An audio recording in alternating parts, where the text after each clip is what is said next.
কেমন আছেন চাচা?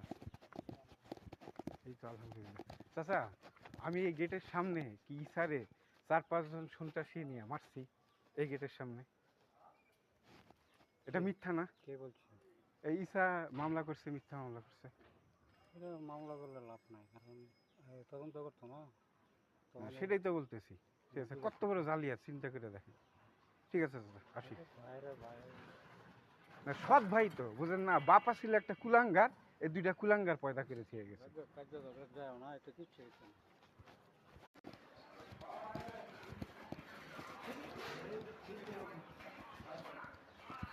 তোরা ছোট ভাই আছে, তোরা এই কথাটা কর। ইসারে আমি কি গেটের সামনে 4-5 জন সন্ত্রাসী মারছি?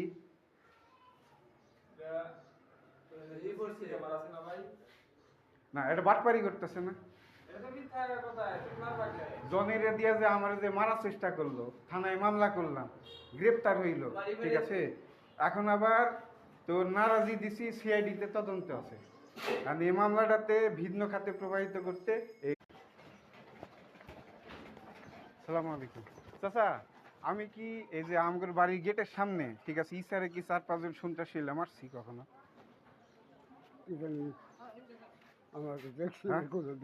শুনছো সেটা কখনো? ইসারে আমি 4-5 জন সন্ত্রাসী মারছি বাড়ির গেটের সামনে।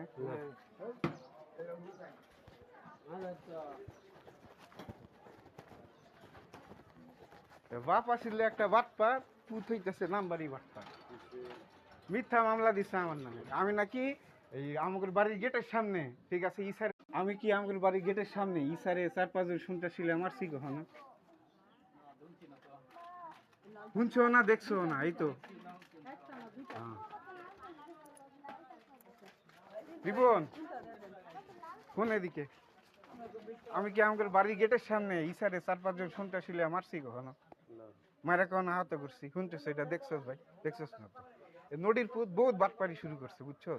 এখন বাধ্য হইয়া আমার আইনগতভাবে আগাইতে হইব, তোরা আমার একটু সহযোগিতা করিস, ঠিক আছে? কাগজপত্র লয়ে বই হম, তাইলে চিন্তা করে যাও।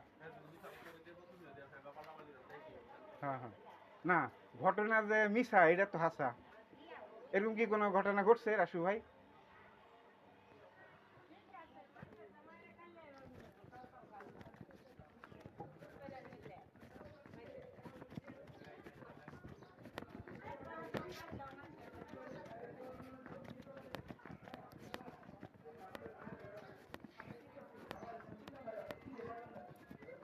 আচ্ছা, একটু শোনো তো ভাই।